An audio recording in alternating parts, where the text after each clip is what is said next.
Dengan menonton video ini, kita dapat memetik pelajaran bagaimana AlphaZero membuka diagonal dan jalur untuk memulai penyerangan terhadap raja dan mengincar beberapa petak penting di wilayah hitam.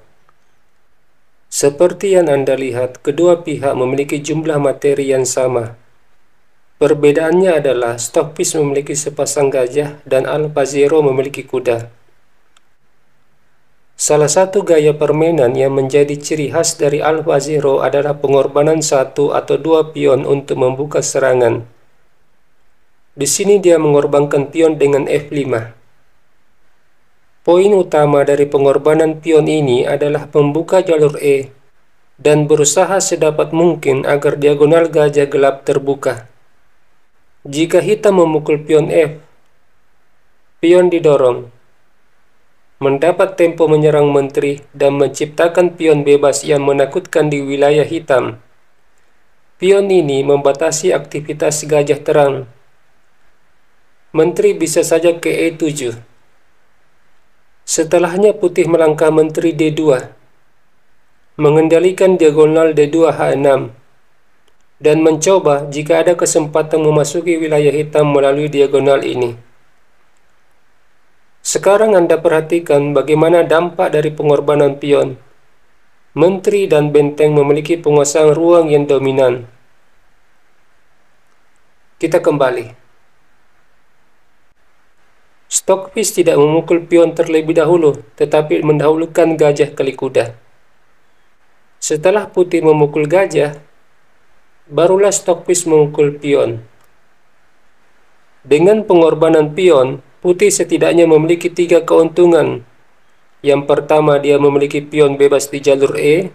Yang kedua, diagonal G1 A7 yang terbuka, juga diagonal C1 H6 yang jadi terbuka. Dan yang ketiga, benteng memiliki jalur terbuka. Sebagai pembelajaran, kita tidak usah ragu atau takut mengorbankan pion untuk mencapai tujuan. Meskipun tujuannya belum nampak satu langkah ke depan, tetapi beberapa langkah kemudian kita sadar betapa pentingnya pengorbanan ini. Kita lanjut ke permainan. AlphaZero melangkah menteri G1. Sebuah manuver menteri dengan tempo menekan pion.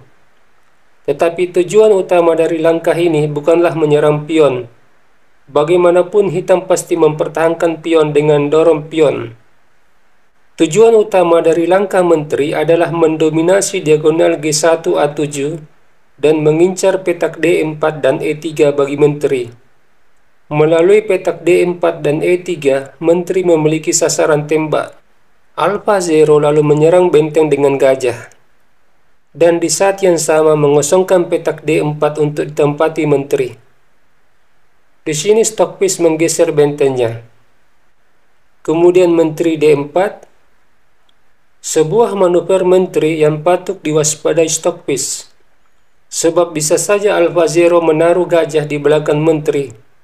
Melalui manuver gajah ke B4, D2, dan E3.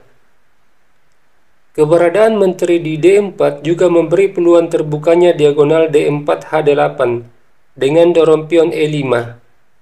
AlphaZero memiliki banyak rencana yang membuat Stockfish pusing.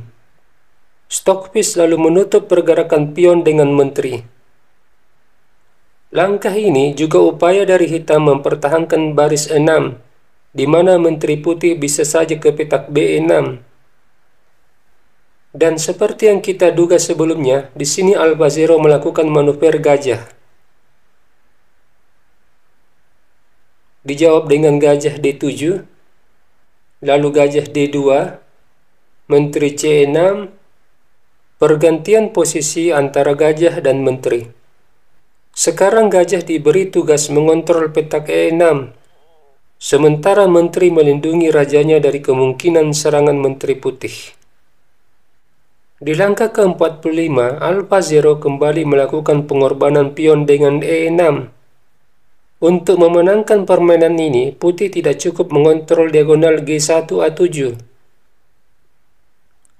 AlphaZero membutuhkan jalur terbuka. Itulah alasan mengapa AlphaZero mengorbankan pion. Dorongan pion ini membuka jalur penyerangan dengan kemungkinan menyusung benteng di jalur E. Dan seperti yang Anda lihat, dorongan pion ini juga membuka diagonal D4H8, sisi kanan dan sisi kiri papan dengan mudah dikontrol putih. Permainan berlanjut dengan gajah kali pion, gajah E3, menambah armada tempur guna memberi tekanan terhadap raja di petak AD8, menyerang raja dan mengincar pion H7. Hitam melindungi raja dengan benteng.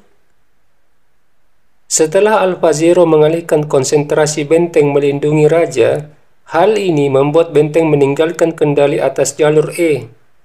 Alfa Zero lalu membuka penyerangan di jalur E dengan gajah F2, memberi tekanan terhadap gajah terang dan mempertahankan tekanan menteri atas petak A7. Tidak ingin terus mendapat tekanan dari Alfa Zero, Stockfish lalu memberi gangguan dengan pion A5.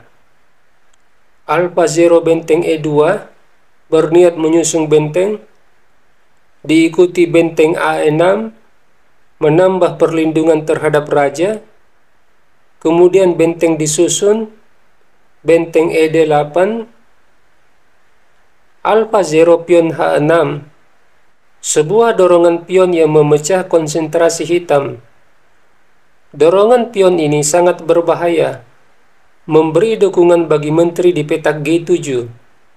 Jika pion hitam di H7 jatuh, maka pion ini tinggal 2 langkah lagi menuju petak promosi.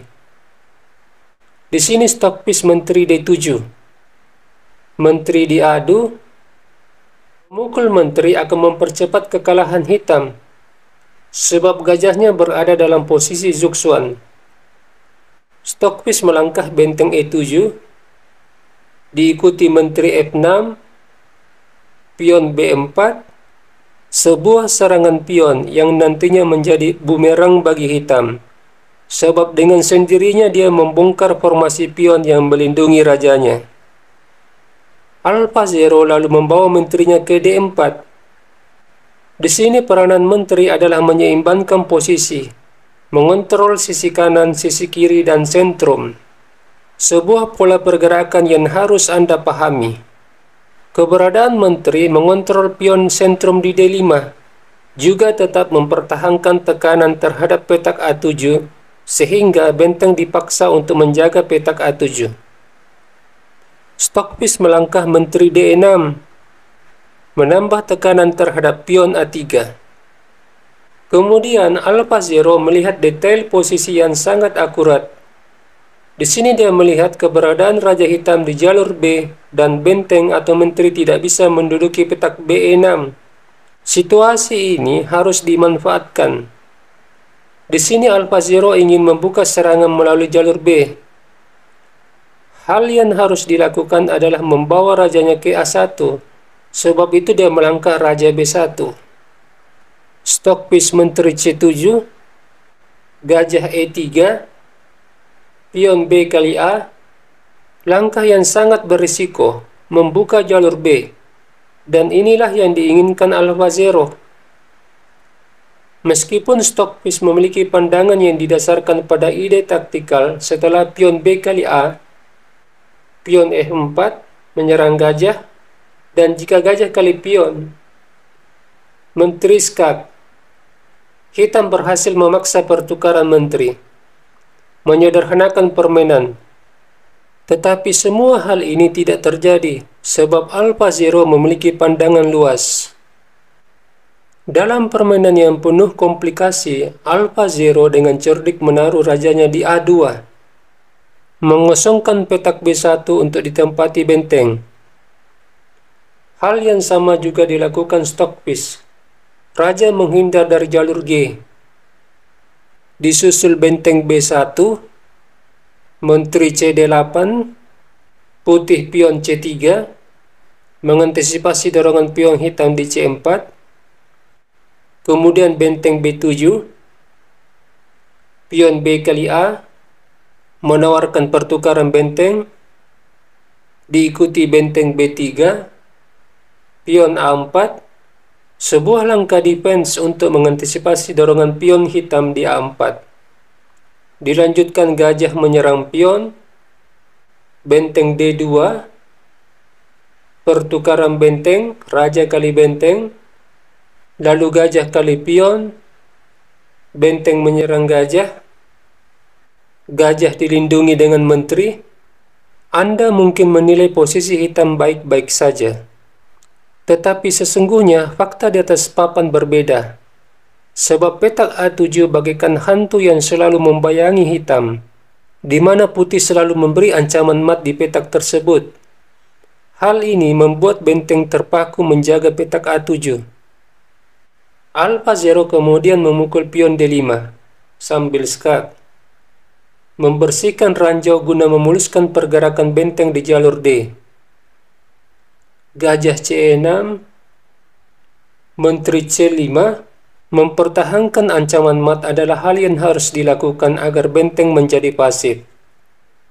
Stockfish melakukan skak dengan menteri, raja A1, menteri kembali skak, gajah menutup. Selain mengontrol petak A7, gajah ini juga berfungsi menutup pergerakan menteri yang menyerang raja. Stockfish memukul pion dengan menteri. Meskipun putih kalah jumlah pion, tetapi hal ini tidak berpengaruh, sebab dia masih memberi tekanan terhadap raja. Dan setelah benteng menyerang menteri, hitam harus mewaspadai pergerakan benteng, sebab benteng kini memiliki kesempatan terlibat dalam penyerangan terhadap raja.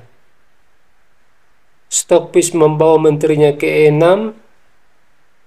Alfa Zero terlebih dahulu membatasi pergerakan menteri di jalur E dengan gajah E3. Hitam sekarang terancam kehilangan pion H7, sebab itu dia menjaganya dengan menteri. Tetapi benteng menyerang menteri membuat menteri berada dalam posisi yang serba salah. Terpaksa menteri ke E8, disusul benteng D6, menekan gajah juga serangan tidak langsung terhadap posisi benteng. Anda juga bisa melihat bagaimana Alfa Zero menciptakan posisi yang aman bagi rajanya. Stockfish membawa rajanya ke B7, diikuti raja B2, sebuah upaya membawa raja ke baris ketiga, supaya raja terhindar dari ancaman skak menteri di baris 1 dan baris 2.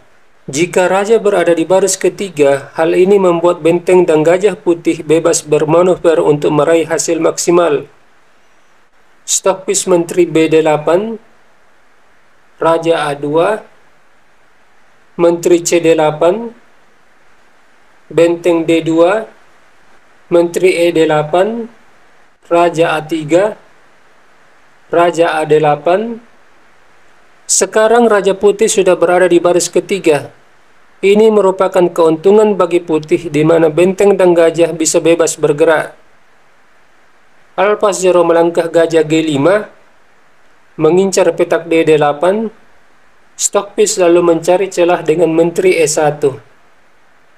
Ancaman skak di petak A1, raja A2, menteri E4, gajah E3, menteri ED8, benteng kembali menekan gajah, raja B7, raja A3, menteri HD8, mengincar pion C3, gajah balik menyerang menteri, menteri ED8, benteng menyerang pion, pion didorong, pion memukul.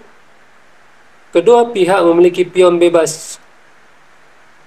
Jika putih dorong pion G3, pion F5, pion G2, benteng menyerang menteri.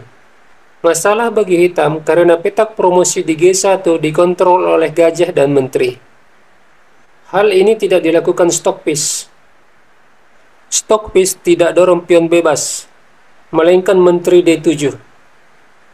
Dibalas benteng D6, menteri C7, pion F5. Pion bebas ini memberi tekanan yang berat bagi hitam.